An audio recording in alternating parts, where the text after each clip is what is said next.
What did you think of Miami crowds when you performed? No crowds. I love you. Like, I had, even right before coming here, I had 3 shows in a row in Miami that were so bad. At the Improv, one in Brickell downtown with a bunch of rich bitch hoity-toity, fake Botox, OnlyFans fuckers. That's so funny. All of us cheerleaders, we were pigs. Really? We were pigs and alcoholics. Oh, wow. We would get buck wild. I told the cheer team, I was like, all right, fuck y'all. I just said it straight up. You're like, I'm not doing this anymore. 10-year-olds and shit like that. I'm just like, all right, fuck y'all. Did these women know you from before? No, it's just they saw me go up. And they were like, damn, he's hilarious. I don't want to smash. Yeah, they come up to me that I don't know how to talk to them, you know? Like, I know what these girls smell like when they didn't take a shower. Yeah. I'm like, ooh, that bitch. Ooh. Yeah. Mm-hmm. I'm like, oh my God. Call me crazy. Call me crazy, but like, I need to be like mentally connected to him before he penetrates me. Yeah. I think we're definitely on the outskirts of our generation. Yeah, dudes in the comments, yeah, I'm a fucking weirdo. They're like, who the fuck is this guy?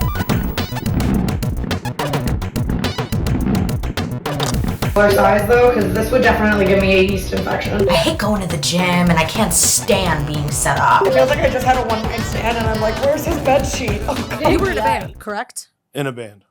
You are in a band? Yeah. Oh, so you're still in the band? Yeah. Okay, cool. And I feel like you used to be a cheerleader, correct? Yeah. Yeah, so these are all really dope things. Yeah. But I'm sure a bunch of people, when they know you, they're like, I would have never thought or guessed. Oh, or it happens all the time. All the time. All the time. Exactly. What's something about you that like people what's something about you that people think but isn't true that you would say? Ooh, that's a good one. Yeah. What people think but isn't true. Yeah, immediately assume but isn't true. Or then something else that you're like, if only people knew that whatever. Oh, a lot of people think because I was adopted into a white family, that's how I got into rock and roll music. They immediately build that connection. Yeah. They were like, oh, well, that's what And I'm like, if you only knew what they listen to. What do they listen to? They're big into Christian music. Oh, no. They're Christians. Yeah. Okay, got it. So they're very religious. Very religious. Okay, gotcha. And that, I'm telling you, waking up and hearing that music, I was like, yo, it's not even like, it's just like. For a second when you were moving your head, it could be dope. It can be dope. It could be dope. Yeah. But they don't make it dope. I would agree. Some people do. I think Creed, there's. Are they Christian rock? Yeah, it's Christian rock. Arms wide open. Yeah. With arms wide open. Yeah. All Oh, that shit. makes sense. His arms are open to God. Yeah. Okay. Mm-hmm. Okay, so Creed does it. Who else? Who else breaks the Christian rock I mean, they mold? have some other ones, but the other ones are just like, they're just so like, I don't want to name them just in case they listen to your pod. Oh, no, they don't. Are you kidding? You think Christian rock artists listen to my pod? They probably listen to the first 2 minutes of any episode and they're like, oh, this is not for us. The Antichrist. Yeah, right. She's had abortions. Yeah. Oh, she does stand-up comedy. Yeah, right, Oh, no. Yeah. I know. No, she wears leopard print. Oh, no. Another Lifehouse. No, they weren't a Christian band. Never mind. Oh, Switchfoot. I always forget that they're a Christian. Meant to live so Something much more. Yeah. That was a good song. Yeah, that's a good song. That was a hit. They did it cool. They did. They had Yeah. a good video, and it was always played in. And I used to shop at PacSun a lot in high school, and they loved Creed too. Are you from Miami? I am from Miami and New York. I was born in Jersey, New York, Got it.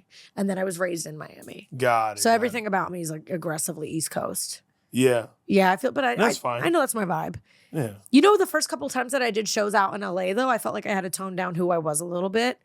I also probably wasn't like as good of a comic, so I would kind of come out like a Now you can do torpedo. Now I can do it. Yeah. But Now you know the happy medium. the happy medium. But I Yeah. did feel like the first couple times I came out here, it's such a different vibe. The crowds were a little bit like, Yeah. Actually, a lot of people like say like LA crowds suck, but I like that they're tough. They are tough. I like it. Yeah, I like it a lot. They're tough. I feel like it makes me better. Really? Yeah. Okay, how so? Because I have so many questions. Because it makes me go, like, it makes me find a way where they can't help but laugh. Okay. Yeah. Yeah. Like, it makes me not settle on that. It's like, okay, I'm gonna get you. Yeah. I like a challenge. Do you feel like they feel like a too cool to laugh? Like, oh, that's not funny. That's embarrassing. Or like, oh, that's... I think there's a mixture of things. Yeah. There's a mixture of things. I think that's one of the things. Yeah. kind of too cool to laugh, because a lot of people out here are trying to do something, trying to be a thing and be this thing. So when they see someone that's like doing their art, if you will, they kind of just immediately skeptical. Well, they're just like, well, I'm a dancer, and I'm like, because the shine's not on them, the shine's on the comedian that's on stage. So yeah. And also so I think sometimes they don't know I don't know. Yeah, it's just different. Yeah. You got so many like transplants. You got so many people that are tourists. Yeah. A lot of people visiting LA. So. Yeah. So you're getting a grab bag of vibes and perspectives and everything. It's so many different levels of like things. Yeah. It also kind of feels like, like whenever there's industry in the room, like industry doesn't usually laugh the same way. Like we don't always laugh. Hell no. Yeah. Because they're thinking too much about like, am I going to sign you? Is it whatever? So I do feel like that has been the vibe of some of my shows too. Because I guess to your point, everybody's in the business in some way, shape, or form, or they're not going to be impressed by what you're doing because they're like, I got a podcast too. I got a pilot too. Yeah, exactly. You think you're hot shit? Like kind of thing. Yeah. What did you think of Miami? Because that's how we know each other through Shaw Smith. Where's my camera? There. Ask that question again. I'm so ready for this. What did you think of Miami crowds when you performed? Fuck them crowds. I love you. We could end the episode now. Fuck them crowds. Oh my God. Aren't they the fucking worst? The worst. The worst. Least favorite. And meanwhile, my favorite city in Florida is Miami. Well, of course. I love Miami. Because it's not Florida. It's the same way Austin. I like that. I don't feel like I'm in Florida. At all. And Austin is in Texas. LA's LA. And then there's other California. But it's still, LA's still California. I feel it's ingratiated. It's whatever. But hands down, Miami is the most liberal, sexiest, fun. We vote blue, fun. Yeah. And I'm not a level of comics where I don't want to be that excited. In what way? Meaning, I feel like everything's exciting there. Yeah. And I don't want to be that excited. I'm just not that guy. I'm not that girl. Yeah, I'm not that excited. Whenever I go and I'm hanging with comics and they want to go out and they want to party and I say no, they're like, "Don't you live in Miami?" Yeah. I go, "I'm never doing what you think I'm doing down there." Yeah, exactly. It's actually it's funny. Did you ever meet Did you meet Danny Benavente? Did I meet Danny? Danny and Shaw are very close. Yeah, tall dude, tattoos. Yeah. Okay. Longer hair. Yeah, he bleached it because he's bottoming out. I make fun of him about it all the time. I'm like, get rid of that shit. Yeah, because I don't think he had it bleached when I first met him. No. Because he did He's a bartender Dania with me. Okay, he did. Okay, cool. I love Dania. Oh, Dania's phenomenal. I love that damn club. It's actually hard to bomb at Dania. Hard. Yeah. It's impossible. Yeah. It's only 45 minutes outside, and I'm very close to the GM of the Miami Improv, and every time I shit on Miami crowds or I say it's my least favorite, I break her heart. She's like, "Don't say that." And I'm like, I really want to do it. I remember when she was like, "You want another night too?" And I go, "Yeah, I want my own night." She goes, "Miami," and I go, "I want Dania." She's like, "Don't say it." I was like, "I love it Miami so much." Tough. It's just, it's a special type of comic they like. They just like I feel like, because I know there's people that probably do really well there. Yeah. I mean, I've had my own success in Miami, and I think it's because I started producing a lot of shows. So I was able to kind of curate my crowd a little bit. But at the Improv in Doral specifically, I had, even right before coming here, I had 3 shows in a row in Miami that were so bad. At the Improv, one in Brickell downtown with a bunch of rich bitch hoity-toity fake Botox OnlyFans fuckers. And then I had one all the way out in Kendall where I grew up, which is very Cuban, very Republican. And an old man stood up during my don't say gay bit. "You are what's ruining the country. They're trying to," and literally interrupted and and I've had people would look and be like, "But you've had success in Miami. You've had," and I'm like, I fucking hate it. And those 3 shows in a row solidified my decision to move back to New York. Oh. Solidified. You don't live in Miami no more? No, I'm in I'm on the road, but I'm in the process of I'm actively looking for a place to go back to New York. Oh, got it. Actively for that reason. And like I said, and I'm from Miami, so I can speak their language a little bit. Yeah. But you die 1,000 deaths in front of them. It's an interesting thing. And I was up there, I'm like, and you did great too. At one point, I was just like, I feel like you guys are just staring at me like I'm a TV. Yeah, yeah, they're looking at you like, why isn't Netflix talking to me? Yeah, exactly. Yeah. Uh-huh. That's how I felt. Yeah. It was just like this. Yeah. Mm-hmm. It was so funny. One of the nights when Justin Elliott was that's right. was featuring the night before. He's the so night cool. before you did the guest spot. Mm-hmm. He was up there and me and Shaw were backstage and Justin's killing it. And we were like, but then we hear him like just talking to the crowd. Yeah. And Justin's from Miami. Oh, that's right. I forget. So we're sitting here like, and then he comes backstage. He goes, "Man, they lit." I go, "Did you tell a joke?" I was like, "Did you just do 20 minutes of crowd work?" He goes, "No, I was like doing my jokes, and I was like, I was just like asking the crowd, and I was like, Justin, we heard you. Yeah, we were there for the whole we could hear set. you. That door, like the door to the stage and like the green room, you can hear everything. Yeah. So I was like, Justin, tomorrow, I was like, not one fucking crowd That's work. right, I remember that. I was like, you're going to die up there with us. Yeah. I was like, you're going to die up there. Yeah. And then the next night, he didn't even do his full 20. No, he didn't. I think he did less time. Yeah, he did 15 minutes. And he kept trying to, I remember we were in the green room and he kept trying to convince you that he didn't do crowd work. And you were like, my ears work. I was there. I was like, you can't lie to me. Well, as a headliner too, that's so frustrating. I've had that happen to me in Miami where the people before me don't have a lot of material. Yeah. Justin obviously does, but he did what he had to do in that moment. Yeah. But it's like, it's so infuriating to follow that. Yeah, you're like, don't rile them up. Don't do this. Yes, exactly. Yeah. I'm trying to have them listen to me. Yeah, Damn it. Exactly. Yeah. Oh, so God, that makes me feel so good that you hate Miami as well. Yeah. I love it. And I keep going back. Why? Masochist? What does that mean again? When you love inflicting pain on yourself. You love suffering. You're a masochist or a glutton for punishment. See, actually, I'm actually not. Really? Yeah. You're like, ooh, look at you. I just love a challenge. Okay. I'm gonna fucking get him. Okay. Like it's like a I have a dog in me. Yeah. It's like fucking no, go get him. Yeah, and in Miami, it's a Chihuahua specifically. Yeah. Yeah, and I'm like, I'm fucking getting this. Yeah. I'm gonna figure it out. Yeah. Okay. I don't let anything fucking. Yeah, I'm a world champ cheerleader. Yeah. And like to become a world champ cheerleader, like it's not like by accident. You gotta like fucking. Yeah. There's so many fucking cheerleading teams. Yeah, and you also have to fail a lot too. Yeah, exactly. Yeah. So I just have this like, just this kind of fucking dog in me. Yeah, like this isn't gonna not. Well, I think for me, my equivalent to it was I was a competitive dancer. Okay. Yeah. Too. So it's which the same. Is super competitive. Super competitive. Yeah. I remember like I was at like the intersection of deciding if I was gonna like do it for real or not. Like I was thinking about auditioning for So You Think You Can Dance and whatever. And I don't know. I think I was like young enough and wise enough to tell my mom I didn't want the pressure on my body and I didn't want the pressure of dance.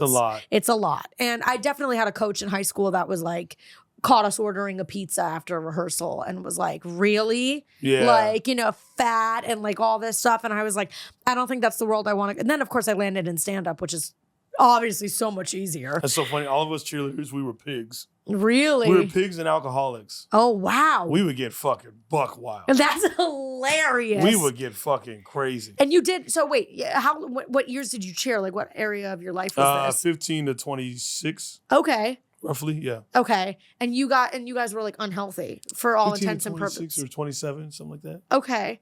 And you guys were partiers.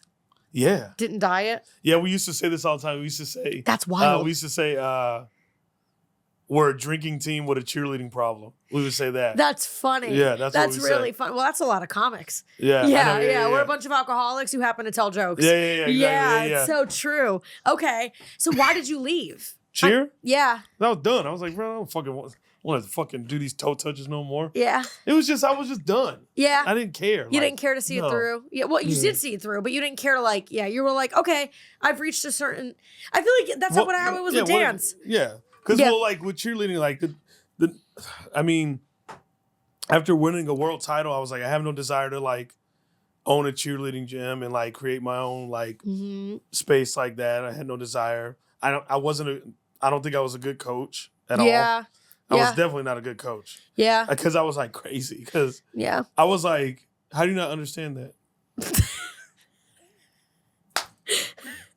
I just love I love the negging. I love the like what's wrong with you? Yeah. Well, that was me. That was just me because I guess, and not even realizing this, like, I understood it so well. Yeah. And like, so, like, it just, like, it was like, yeah. You know, but. Yeah, that like mean, like you had like a mean girl dog in you. Like I was really, really good. Yeah. As an athlete like myself. Yeah. But as a coach, like, it didn't translate. You didn't have the patience for somebody who didn't intrinsically get it. Yeah, it's just like, no, I told you what to do and showed you it. Like, how did you not figure this out? Yeah. Do the same thing? Yeah, that's interesting. I mean, it's like I used to teach improv. I did a lot of improv and sketch before I did stand up. Mm-hmm. And then at one point people were like, aren't these programs full of shit? And I was like, I mean, yeah, they all are, like UCB and all of them. They are. They're scam. Yeah. They're like, just keep paying thousands of dollars and we promise you'll be on SNL. And I got to like level 3 or 4 and I was like, I don't think so. Yeah, I was like, this is crap. And then they like kicked me out for missing a class. And then I had to pay the money to get, and I was like, oh, this is a pyramid scheme. Yeah. Got it. So I taught for a little while. And I guess I taught like you would have been as a coach. Yeah. Like I was just like, that really wasn't funny. And I think my students were like, what? I was like, it's like anybody who tells you that improv is like, it's really just about supporting and carrying the narrative. I was like, they're not good. At the end, nobody wants to watch laughless improv. Like at the end of the, and I'm sure in cheerleading, you're probably like, you got to stick the landing. What the fuck are you doing? Hey, that ain't it. That ain't it. Yeah. That's really funny. I know. I was stupid. Nah. Sorry to all the kids I used to coach. I'm sorry. And you did coach? I did, yeah. Oh wow. That's why I said I wasn't good at it. Oh, okay, got it. Yeah. I was like, I'm not good at this. I don't have like the care and patience. Yeah. You know, to foster, and also too, I think sometimes too, if you're really good at the thing, which you were, you're a world champion. Like it's like that is, you're not going to be able to. You're not going to want to step into the role of coach because you want to focus on. Like on you. Yeah, and I think that's just what it was. Like it was like, I was just so focused on me that like it's just. I don't know. It just didn't make sense for me to like coach because of my mentality. Yeah, that makes sense. You know? Yeah. I think I also, I was a publicist in the entertainment business too. And at some point when I started getting comedy clients, I was like, I don't want to help them. I want to do comedy. Yeah. Yeah. I remember I told the cheer team, I was like, all right, fuck y'all. I just said it straight up. You're like, I'm not doing this anymore. 10-year-olds and shit like that. I'm just like, all right, fuck y'all. Yeah. You know? That's it. That's it for me. And I walked out of practice. Oh, that's I used to be like crazy. Yeah? Yeah. When it came to like cheer practice, if I was like on the team. Yeah. If I felt like the team wasn't working hard enough, I'd be like, all right, bet. I'm done. And you'd leave. Yeah, I'd leave. You were like, I'm not going to be on a losing team, so until you guys get your shit together, I'm not going to be like, it's not, it wasn't even that. It's just like, it's because I knew I was really good. Yeah. I hate this because it does sound arrogant, but it's not. Yeah. But I'm just saying, like, I don't mind being on the team with like someone that's like not as like that doesn't have the talent. It's like I'll work with that. Like we'll carry each other. Yeah. But it's like if you're not gonna work at all, then I'm just like, well, fuck you. I can't fix this. Yeah. I'm like, I'm not doing that. Yeah. That's always like a really vile combination when somebody's not good, not hardworking, and an asshole, which I feel like we run into a lot in comedy and various fields. Yeah. You're like, man, you can't be the trifecta of shit. You can't be like a Bermuda Triangle of a douchebag. Like, exactly.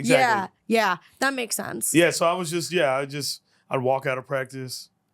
I remember one time. Because a lot of cheerleading facilities are in like, kind of like industrial areas where like warehouses or whatever. Yeah. And just take these warehouses and just create like this, these cheerleading gyms or whatever.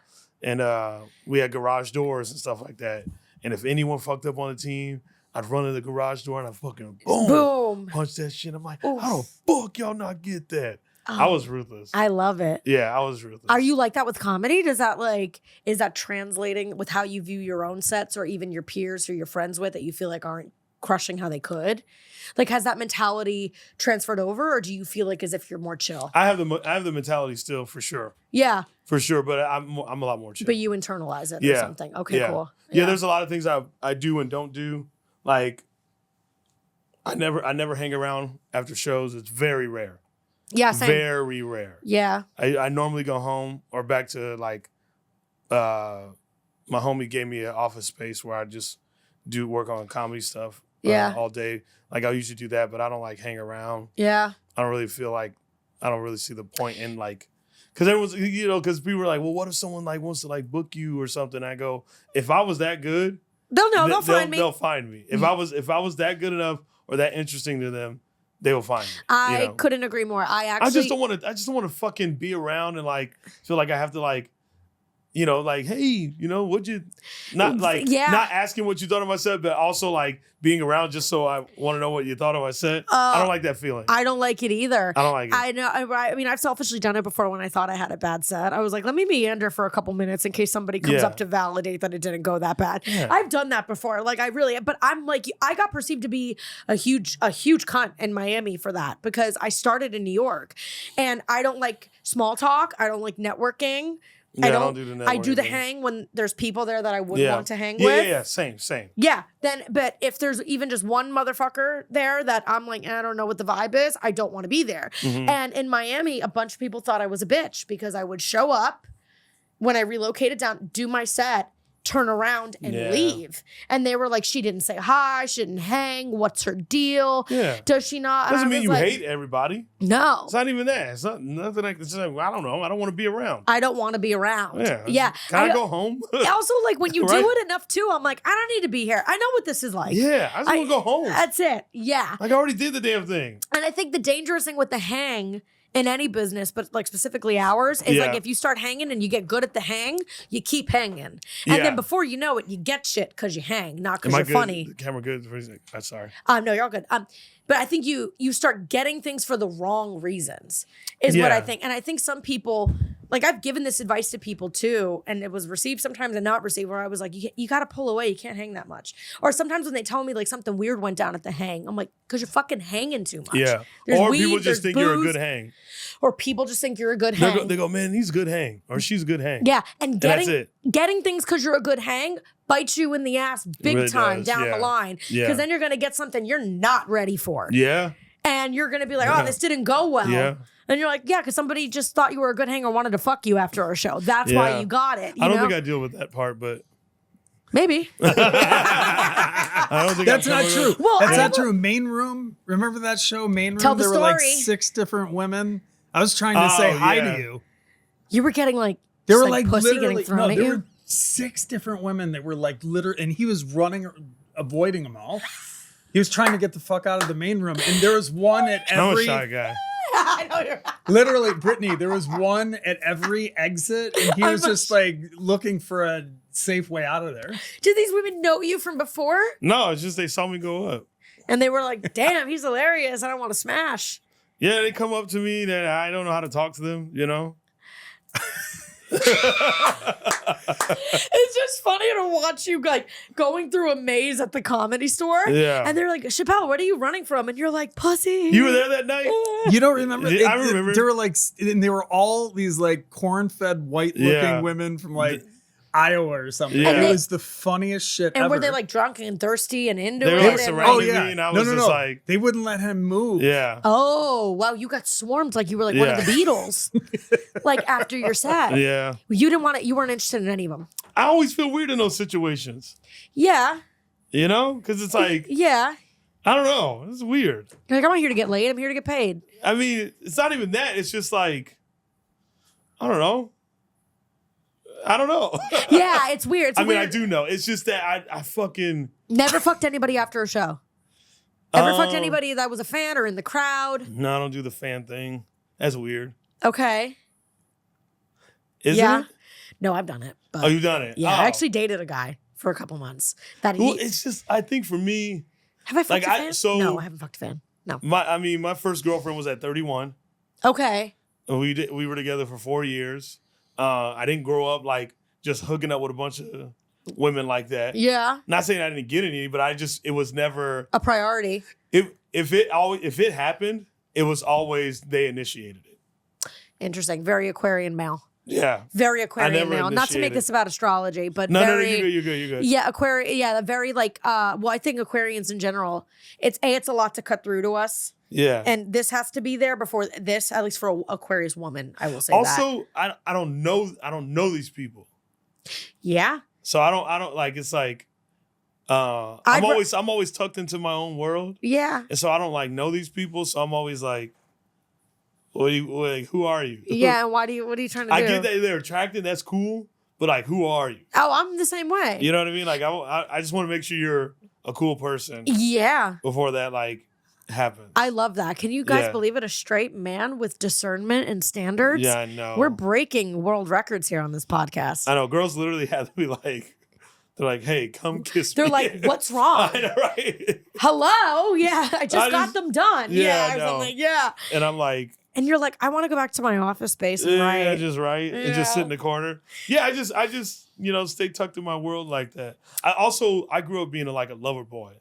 How so? Meaning like I wanted to fall in love. I wasn't about like, all my homies were like, man, stop trying to fall in love with these girls, man. I'm like, but she's so sweet, And like, I want to like bond with them forever. Yeah. I was into that shit. And then she was like, whip your dick out. And you were like you're not going to get to know me first? Right? You don't want to know anything about me? You just want to know my dick? Oh my God, you're an old soul. I am. Yeah, you're an old soul. I like rom-coms. Yeah. I get a kick out of that shit. Yeah, vinyl records. I still listen to like older R&B music. That's like, talking about love like that and shit like that. Yeah, I love that kind of stuff. Old R&B is like, you're my life, you're my world. I used to write poems. Ooh. Yeah. Ooh. Never works. Yeah, but Never works. But it's a nice exercise. It is a nice exercise. That's interesting. I was writing love letters for days. Love letters to women that you didn't even have anybody in mind. You were What was so funny is I didn't even realize it because I loved rom-coms so much. Yeah. That I thought, if you do this, the girl's gonna like you. Easy. Yeah. Yeah. It's like, what? Yeah, I wrote you a love letter. Yeah. I wrote a girl a fucking love album. What happened? Me playing acoustic guitar, singing. And what happened? Did she respond? Hell no, she didn't respond. I got my CD back though. Let's just put that shit back. That's funny. Then I found out she downloaded it on her fucking iPod. Oh, that's a shit. So she was like, copy shit, she got it. Just so you know, I'm totally going to dedicate this to the next girl. I know, right? You're like, run away. I'm changing that name in them fucking songs. All of a sudden, the next girl's name is Stephanie. She's listening to track 4. She's like, who's Jessica? I'm like, what? Jessica. It's just a name at the time that I thought of as I was writing the song. Oh, I like that. Yeah. Okay. I remember one time, so one of the songs that I did write, I wrote a poem in class because we had to write these poems in class. Yeah. And I got an F on the poem, but I used that same poem to write the love song. I used those same lyrics from the poem and then put it in the love song. You love to fail. You used a failing method to get somebody to fall in love with you. You're like, my teacher thinks it's an F, but for me. So see, that's who I was. So like that's what I'm saying, when like women come up to me after shows and shit like that, I'm just very bashful because it's like, I'm not used to that. You're not coming from that place. I don't come from that place. I guess I don't either. I mean, there's probably been a lot of women that have like felt really rejected. Yeah, and like probably didn't even know why. They're like, what? Well, it's rare, and I think this is a good thing. This is a compliment to you. It's rare for us to meet straight males that have standards. Yeah. It's rare for us to meet straight men that aren't operating from a place of like, I need, like, oh, pussy's here? Obviously, I'm going to take it. Like, that's so whenever a guy, God forbid, has discernment or doesn't want to just go to bed with a stranger, all good things.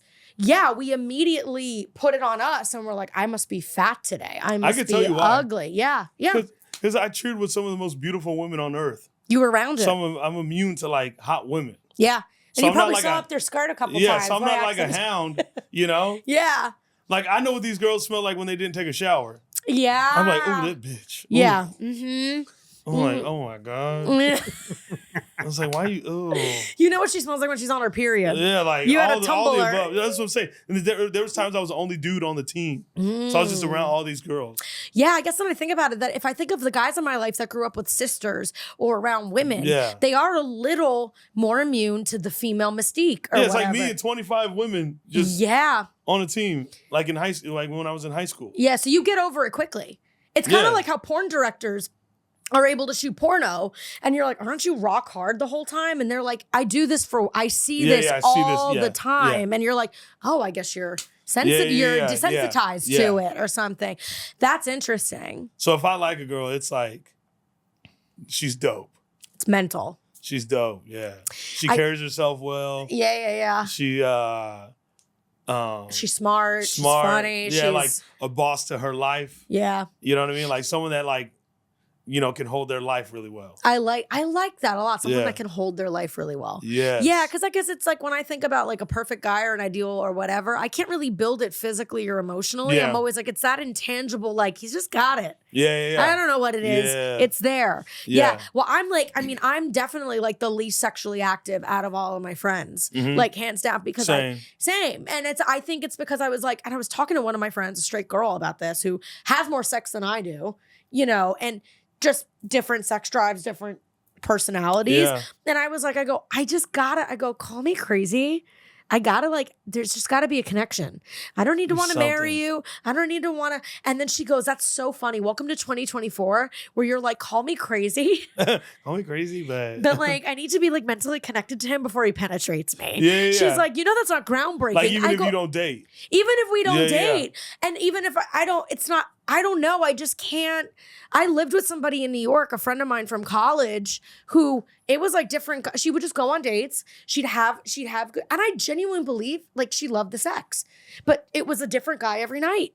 And I was just like, honestly, it ended up being a reason why we couldn't live together anymore. Because I was like, respectfully, I can't do that. I can't do it like a different girl every night. I can't do that. I can't fucking do that. I won't get into it. I won't enjoy the sex. On a roommate level, I was like, I don't want to wake up with a different fucking dude's box. Yeah, because I'm always like, what? Yeah. You know how many people that is like meeting? Like that's meeting a lot of people. It's a lot of time and energy.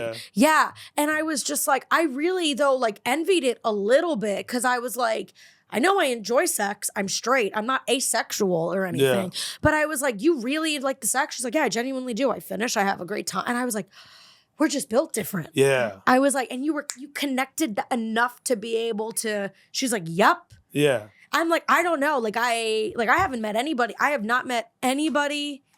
I shouldn't say that. I like it so much that I don't want to do it all the time. That's how I feel too. Yeah, like it's well, if I like the person, I want to do it all the time. Yeah, like in that sense. But like, like I say, like I like sex, but it's like I don't want it to like. Sex is one of those things that you just don't want to want it to ruin you. Yes, I say that too. Where I'm like, I actually enjoy it so much that the times in my life that I've had it casually, or it wasn't good, or I felt like I didn't need to do this. You know what I mean? Or I checked out halfway through. I was like, I just ruined sex. Yeah. I just ruined this thing that's actually like really good. Yeah. You know what I mean? And it's like, I also think, I don't know if you feel this way, but like creative and sacral energy is like very intertwined. Who is that? Sacral energy is all of your like sex, essentially. It comes from like this chakra and stuff. And I remember, Marcelo Hernandez? Yeah, great. And I remember one time I was like, man, I've been bombing lately. And Marcelo a couple years ago was like, he goes, you having a lot of sex? And I was seeing somebody at the time and I was like, I'm active. He goes, are you masturbating a lot? I was like, no, but I'm, whatever. He goes, And I was like, that's it. And like, I don't know, but I think I have better sets when I'm not having sex. I don't know. I don't know if you feel that way. I don't. I mean, I don't have a lot of it, so. I definitely have more sets than I have sex. Yeah. I have more sets than I do have sex. But I did feel a little off my game, and I wondered if that's why. Or maybe I was just in my head about him because he was a fuckboy too, or whatever. Not Marcelo, the guy at the time, or whatever. But it was interesting that he said that. He goes, have you been getting laid or masturbating a lot? And I was like, well, I'm seeing somebody. He goes, that'll throw you off. It's the same. He was like, it's the same energy that you're creating. Like I was like, I'm not saying I live and die by that, but I think there's truth to it. Yeah. Yeah. I think there's something behind that. Yeah, like you're channeling that on stage, and that's what allows you to be that dog on stage, or lock in like that. But if you're pissing that energy away on other people every night, like it's, I don't know. Yeah. Yeah, I wonder. I don't know if I have it like. Maybe I have those two energies kind of separate. I don't know. Yeah. I don't know. Yeah. But I'm just not active like that. I'm not either, but I don't think I feel like our generation is, I feel like millennials nowadays aren't, though. I feel like it's changing. I do. Oh, you do? Yeah, I do. I think I see it in my friend group. They still get laid more than I do, but I think I see it in my friend group. That well, they're just like, fuck it. I know how this story ends. Yeah. Or whatever. But we also don't want marriage. We're just kind of existing. Yeah. You know what I mean? And they say Gen Z is not fucking. They say Gen Z is like the least. Celibacy? The most celibate, most sober, and the least sexually active. Interesting. Because they're so glued to their phones and TikTok, and they're living in a different Yeah. They don't get jobs the way we do. They're not being raised on the same TV we are. No. So they're like, sex? Yeah. Yeah. Theoretically, I guess. Yeah. It's not that, like, I have to leave the house to have it? Yeah. No. Or something. Yeah. Wow. That is interesting. Yeah. I don't know. Yeah. I guess for me, I'm just one of those.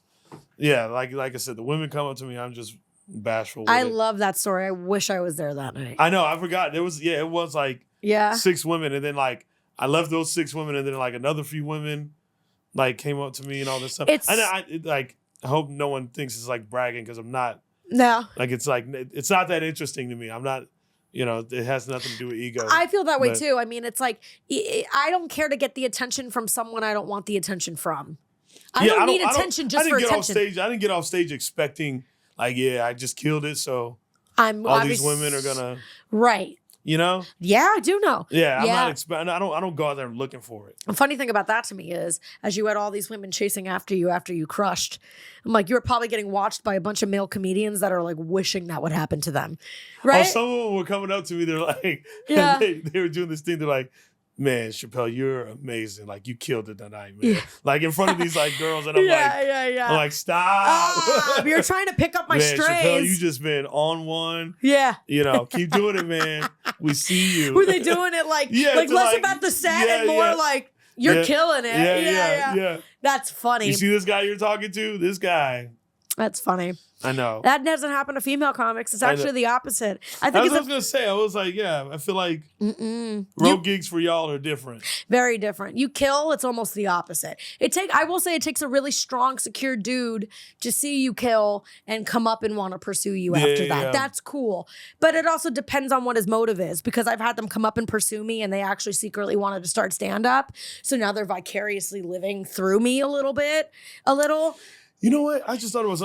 It's always interesting to me how many men are terrified of a confident woman. So many. It's like and crazy not me, to me. Man. No. And you're like, It's like so crazy to me. Oh yeah. And almost exclusively, all the traits that my ex-boyfriends liked about me, that attracted me to them, ended up being the downfall of our relationship. Really? I'm opinionated. I don't take any shit. I have a career in the public eye. I'm funny. People grab. I have a social life where I'm out a lot. All those things that made him like, ooh, who's that? Ended up absolutely ruining the relationship. Yeah. There's one of my homies that I opened for, his name's Martin Amini. Right? Oh yeah. Yeah. He owns Room 808 in DC. He does like this matchmaking thing on stage, right? And I was watching him do it the other night, right? And there was this girl that was up there. She gorgeous. Yeah. Gorgeous. Yeah. She's like a CFO of some company. Mm-hmm. She was a Marine for like 9 years. All these great qualities. So she's the alpha. Yeah. And like he does this thing where like any guys, want to, take a chance and, talk, and no guy, the guys were like terrified. Yeah. And I'm sitting here I'm like, she's a fucking catch. Yeah, a catch. I'm like, what are you doing? Yeah. Yeah. It's just crazy to me. Well. Great smile. Her energy was great. Like when he was talking to her, like interviewing her, like everything was just great. Amazing. Yeah. Yeah. Good on paper and good in person. And then all of a sudden these dudes are just like. Yeah. Well, I think it's so many things. I could go. So many things. I think it's like you're raised as a man to be a man and deliver and be the whatever it is and provide and rescue and whatever. And I think there's that immense amount of pressure. And if you don't have a healthy outlet or a healthy sense of masculinity, I think a lot of guys go around thinking they're less than. So then there's looking at her and she's so accomplished. And then it's immediately, even if they're badass, it's immediately making them compare their accomplishments and be like, I can't, whatever. And I also think like we're also taught as women to be rescued and to be saved and damsel in distress. And like all the Disney princesses were like, he needs to kiss you to wake you up and save you. You know what I mean? So, but what makes people think that she wouldn't want that? That she doesn't like to be pampered or the CFO. Like she may want to be. She like, totally held. does. You know what I'm saying? She doesn't need to. Yeah, she doesn't need to. But like she may love it. Oh. You know, she may like a little pampering, a little here's breakfast in bed this morning, honey, or something like that. Yeah. You know, just because she's a CFO, or it's interesting. Yeah. Or what I think it actually challenges you to do is the things that you would do with other. I hesitate to say less strong women. I'm not trying to obviously put other women down, but like, I'm just kidding. Cancel her. Yeah. But I think that those traditional ways of spoiling, pampering, caring for a woman, they might not work on a woman like that. Like she might be like, oh, I could. Like, I know for me, like, money's never been a thing. And I have friends in Miami, of all places, that are like, make him pay. I made him give me my credit card before we went out tonight. No, I told him I need a ring. But it's a real thing. So then men are accustomed to be like, but here's my money. So don't you want me? Yeah. So then when you meet a woman who's like, I don't need your money. I don't want your money. I don't need breakfast in bed, maybe. Yeah. That sounds like. Then all of a sudden he's like, whoa. Like, so what do I do now? Yeah, what am I here for? What am I here for? Kind of the same way women like hit on you and you're like, I don't need to get late tonight. I don't need to do this. And they're like. There's a lot of them. Do you want a woman to make you breakfast in bed? I mean, I don't really care for her. Yeah, I don't care for that either. Yeah. I'm like, let's go out for breakfast. That's cool. Yeah, we can go out for breakfast. Yeah, or we don't have breakfast. We can make it together. Yeah. I can have a protein bar. I'm fine. Yeah, I'm not like. No. Yeah, I think it's women. I don't need much. I'm pretty. I am too. Not that I'm saying I'm independent, but I'm just like, there's not much Me either. Like, I don't know what my love languages are. They're real, though. I actually really believe in those love languages. Believe in them, too. Yeah. I mean, if you think about it, it's like, what can a person provide to you that is of value will make you feel loved? I mean, I think there's more than the 5 of them, but I think What are the 5? Acts of service, quality time, physical touch, words of affirmation. I'm missing one. What am I missing? Let me see. I'm going to Google it. There's one I'm at. There may just be 4. Acts of service, quality time. No, it's 5. Physical service. Love. So it's cyberbullying. I know, right? Ghosting. No. They said everyone has 2. I know my 2. Okay, read them off and maybe I'll figure it out. Okay, acts of service. Gifts. Materialism. So name them again. Gifts, materialism, physical touch, acts of service, quality time, words of affirmation.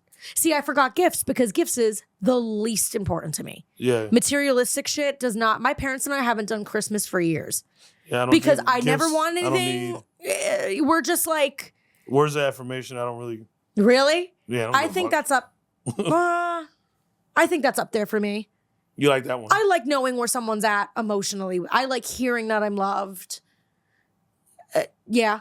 Yeah, you like that one? Yeah. I'd say out of those 5, I'd say my 2 would probably be quality time and physical touch. Okay, interesting. I think physical touch and words of affirmation.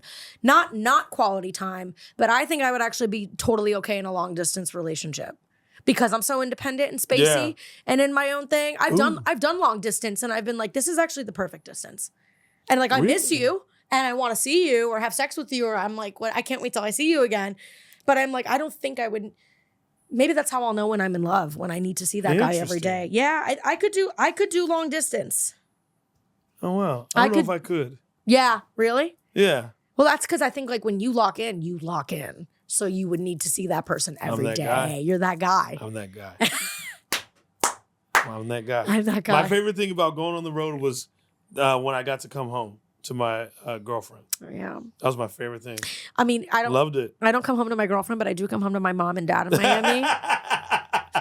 And my cat. It was so dope. It was just I love that feeling walking in the door and I'm like, and just like, because I would get in at like, you know, it's so good. If I did like Thursday, Friday, Saturday, get home like Sunday, like morning or afternoon, and then, hey, what do you want to do tonight? Yeah. Let's do something. Oh, it's so good. So it's such a good feeling. Well, distance does make the heart grow fonder. It definitely does, I think. You know, I think it's like it gives you perspective and you long for those people and those experiences again. For sure. And you're a hell of a lot more present because now you actually have something to talk about. And it's like, Yeah.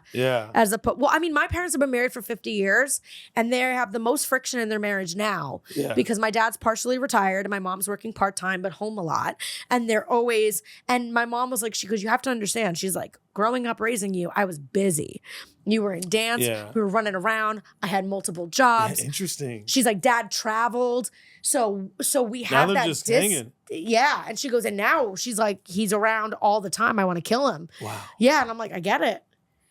I like a little distance. I don't know. I like distance. I mean, yeah. Also, another thing I loved about her, she trusted me when it came to like going on the road and like other women. Yeah. Trusted me. She was just like, yeah, he's not doing anything. He's not that guy. Yeah, but I could tell you're not the kind of guy that would cheat. It's also too much effort. It's like, yeah. You're gonna ruin everything you have happening at home just for a couple minutes. Yeah. Well, I think it's more ego too. I think cheating is ego. I think a lot of sex for men especially is ego. Just, can I get it? Yeah, people try to downplay it too, but I'm like, it's actually really wild. What is cheating? Yeah, people try to like downplay it as like, it's just like, like I love this person, but like sometimes, I just want to. It's wild. It's wildly accepted on the road. It's and in our business, it's just like, it just is what it is. Or I know there's nothing I can do about it. Like, I mean, whatever, it exists, whatever. Yeah, it's sad though. It makes me sad. Yeah, because it's like, man, just love that person you with. Yeah. Ain't nothing wrong with that. Ain't nothing wrong with you just loving and being with sleeping with the one person you're with. I don't understand why men act like commitment.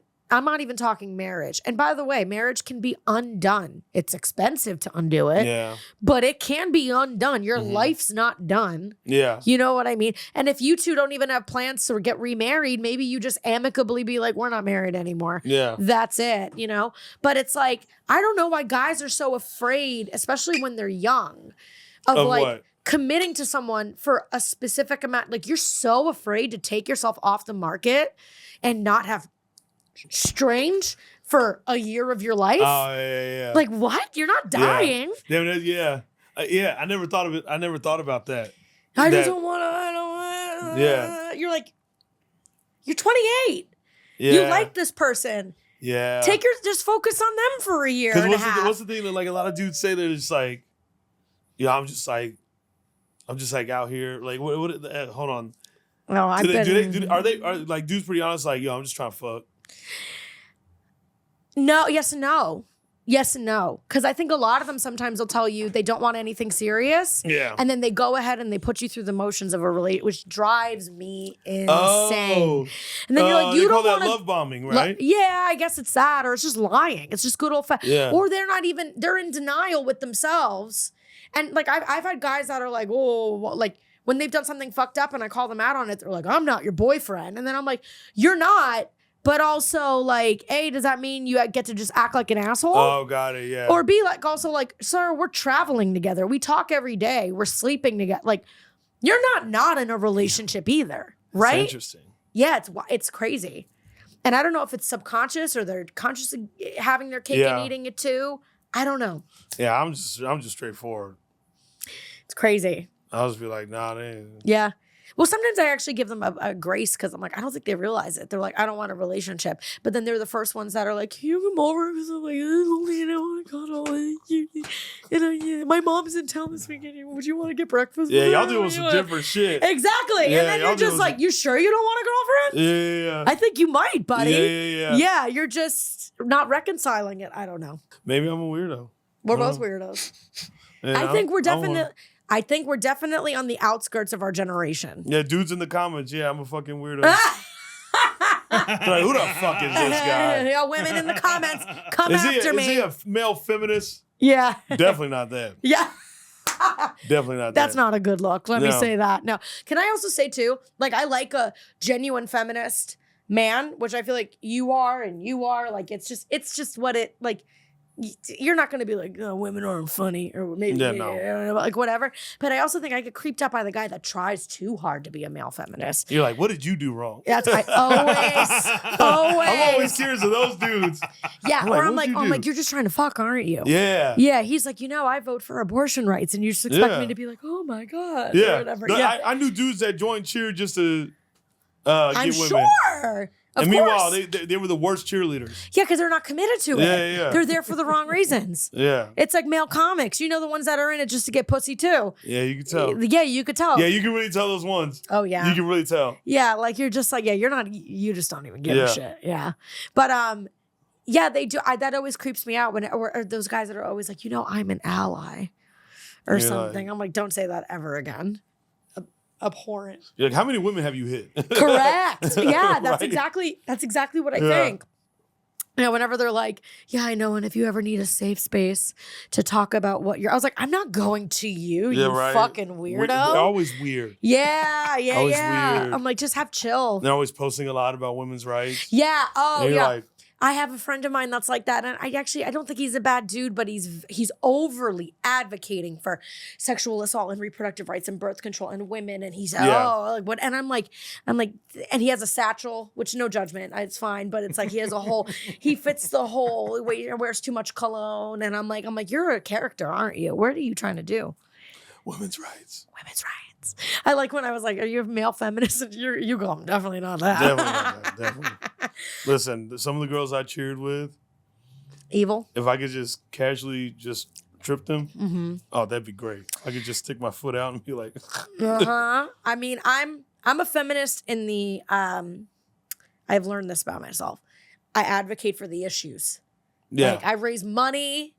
I volunteer at domestic violence shelters. Yeah. I'm really loud and annoying about abortion rights. I'm a big feminist like that. And I love seeing women like win, especially in scenarios where they want. But like a lot of women really do think that feminist means you're immediately going to be my best friend or allow my shitty behavior, girl to girl, right? Yeah, I don't know who you are as a person. Exactly. And an asshole is an asshole. Yeah, asshole's an asshole all day. Whether they're a they, them, I don't give a fuck. she. I don't give a fuck. Right. I'm like, I don't care how you identify. Just don't be a fucking asshole. I'll be like, I'll be like, I don't like you. Yeah. I'm like, I don't like you. It's like always whenever I meet like a really catty, mean, evil, gay guy, I'm always like, and when he's like that towards women, I'm always like, we were supposed to be on each other's side. Yeah. Like, really? Yeah. And you're going to be chill. So, well, I'm going to close with this. My podcast is called Big Yikes. Yeah. And I mean, you've been very vulnerable and honest and awesome on all of this. That's just who I am. That's just who you are. That's just Shapel the Aquarius. Yeah. That's it. Do you have a big yikes moment? Anything that comes to mind where you were like really embarrassed or fucked up and really had to say sorry? I don't really get embarrassed. Same. It takes a lot to embarrass me. Yeah, same. I've had some crazy shit happen. I still didn't get embarrassed. I get embarrassed by like, I get secondhand embarrassment. I think sometimes when I'm like, oh my god, you're trying too hard. What embarrassed me? Or a time in your life when you're like, I fucked up. That was on me. If I could go back and fix that, I would, but I can't. And that's okay. You're like, I would have fucked all 6 of those women at the Comedy Store. Most of the shit I don't want to fix. Yeah. You're like, I let it hang. That's also good too. I let it hang. Because regardless, even if you're not happy with it, it's what was meant to happen. I do believe that. Even if you're like, I fucked that up and I guess in theory, I'd want to fix it. I'm also of the belief of like, everything happens how it should. Yeah. Yeah.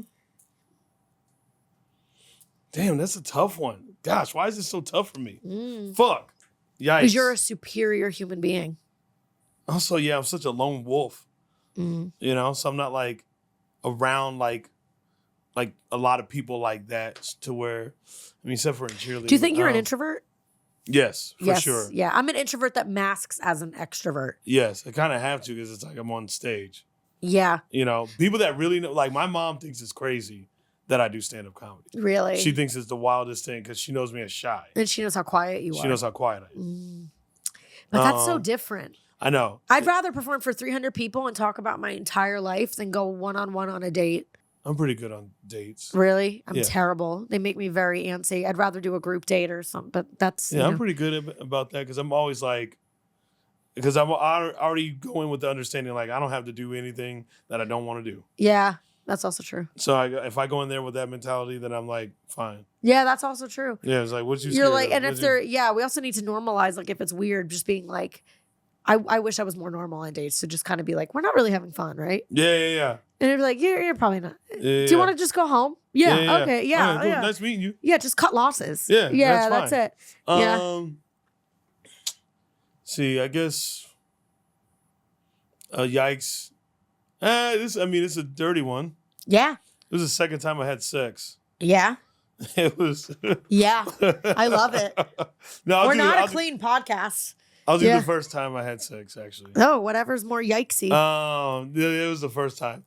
I remember it was so funny that day because I was 21. Mm-hmm. I lost my virginity. And I remember my brother earlier that day was like, man, when the fuck are you going to lose your fucking virginity? Like him and his buddy, like, we were driving to Applebee's or something like that. They're like, why do you just like not do it? I'm like, because it'll happen when it happens, okay? Yeah. I'm not in a rush. Guys, stop putting peer pressure on me. Yes. Just leave me alone. Yeah. And then, so one of our homies, you're like, I'm busy making albums for girls. Yeah, exactly. Yeah. I got to write this album. I'm sorry. I can't think about sex. Yeah. And look at me getting uncomfortable telling the story. The arms got folded. Yeah. I know, right? So we drove to this Applebee's because one of our buddies worked the bar there, right?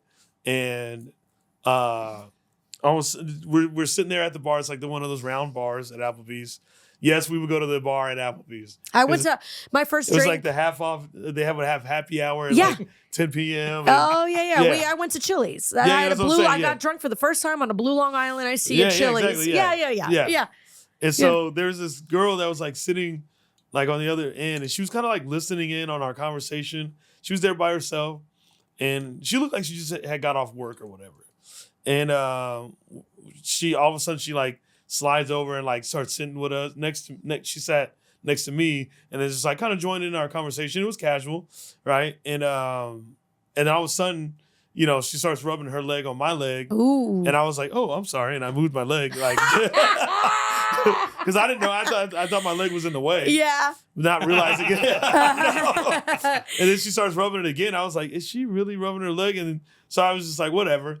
And then we end the night at Applebee's, and then she actually happened to live in the same apartment complex as my brother. We figured that out through the conversation. And then she was pretty drunk, and she goes, yo, can one of you guys like drive my car home? And then my brother was like, oh, I'll do it. And then she threw me the keys. She wanted to fuck. And then it was so funny because I was just like, okay, so I get in her car, and then it was so funny, guys. I'm trying to like figure out her car. Like I set the alarm off and all this shit.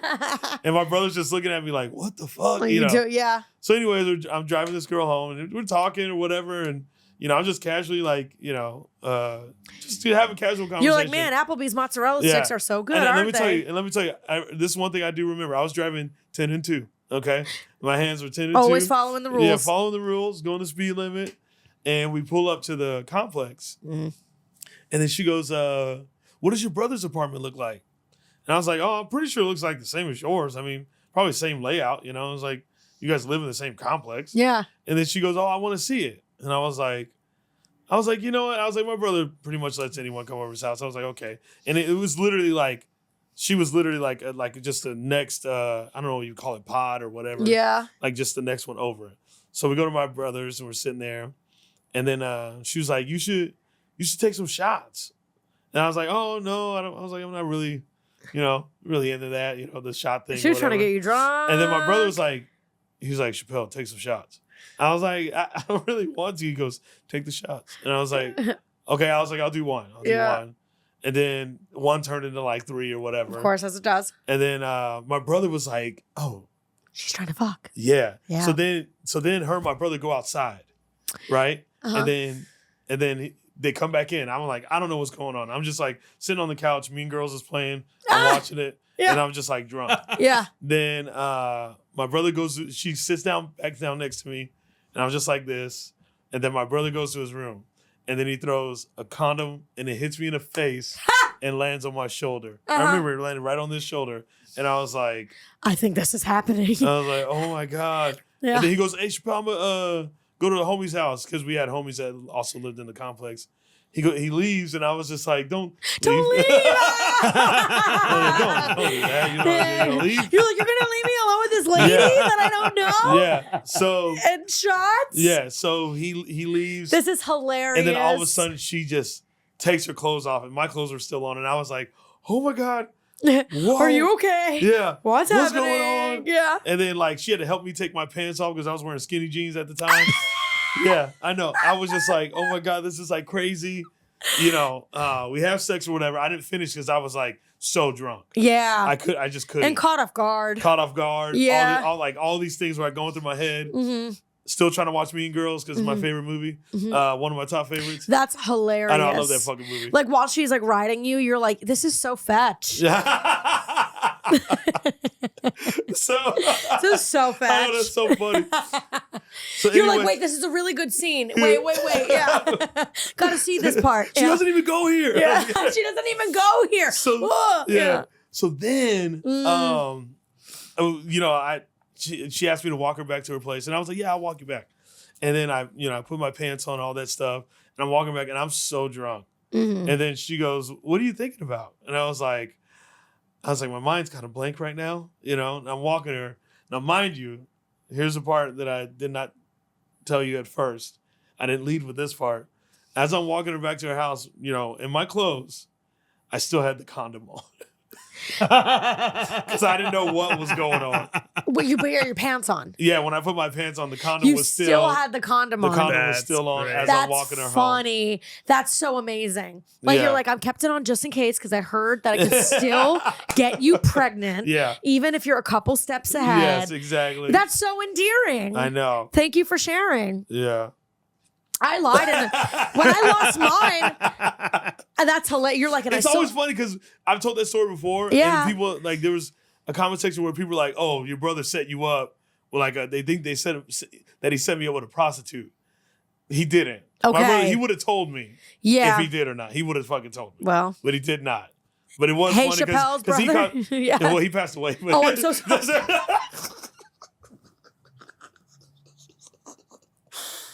Wow.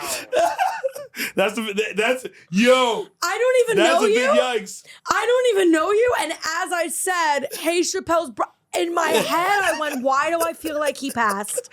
I swear to God, I was like, why do I feel like he's going to go? Brittany, what's your big yikes? This is it right now. Wow. Oh my God, that was great. Rest in power. Yes, that was great. I literally didn't know that, but as I was saying it, I said, his brother passed. I know, as soon as you were letting it out, I was like, I should let her know. You're like, he's not here anymore. What if I didn't though? That I don't know. That'd be like that would be a big yikes off camera. Right? What if you just didn't tell? Yeah, I don't know. I don't know. I guess you're never gonna know if it was a prostitute. Or I know, not. right? Okay, that's what I was trying to say. I was gonna be like, sound off in the comments, Chappelle's brother or brother's friend. I know. Now's a good time. Let him know. Don't let him carry this demon with them. No, she had a job. She had a job. Yes. Yeah. Okay. And she lived in the apartment. And she lived in the apartment complex. She was vetted. Okay. And it was a nice apartment complex. Prostitutes don't live in that nice of a neighborhood. Usually they don't. And where was this? In Phoenix where you grew up? Yeah. Okay. Well, thank you for sharing that. I know. It's a funny story. It's an amazing story. But I also feel like you're not alone in that. I think a lot of older cousins and brothers and sisters, especially brothers, set their little brother up for that. Yeah. And a little. Because he caught it. He was just like, oh, wait. Yeah. Because he told me when they went outside, the conversation they had. Yeah. I go, what'd you guys talk about? He said, I just straight up was like, yo, you trying to hook up with my brother? Yeah. Like, are you she was like, yeah. Him? She goes, yeah, I'm really into him. Yeah. And then he was like, I got you. She was like, because that's what he said. He said, he's not going to know. He's not going to like catch you. Yeah. Like, and he's never had sex before. Oh, and she was like, bet. Whatever. Let's go. Let's go. Amazing. Wow, she did community service that day. I know. And my brother was like, you're going to be addicted. He said that to you? Yeah, all my friends said that. You're like, I can't be. My next time having sex wasn't until like 2 years later. Oh, wow. Yeah. With the same condom. That's crazy.